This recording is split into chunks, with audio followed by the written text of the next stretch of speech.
Chris Lewis. I'm a project executive with Suffolk Construction. 2 of the project's 3 tower cranes were recently installed.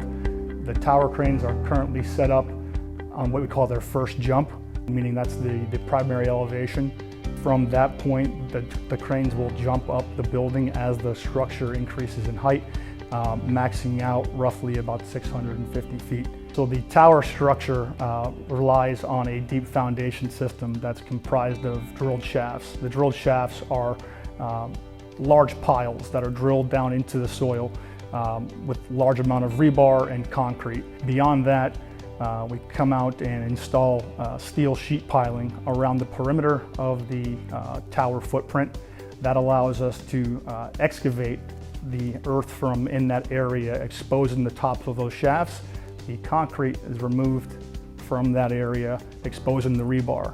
That rebar ties into horizontal rebar, making a large concrete mat in which will serve as the foundation for the large tower itself. So we've completed our deep foundations. We've been working on that the past few months. We're now moving into the mat foundation, which is the foundation that supports the superstructure for the tower. We'll have our first of 2 placements tomorrow, which is the lower mat that basically is the bottom of the elevator pits. Beyond that, we'll be preparing for the large mat, which is roughly 6,500 cubic yards. And that will be the foundation that supports the tower superstructure.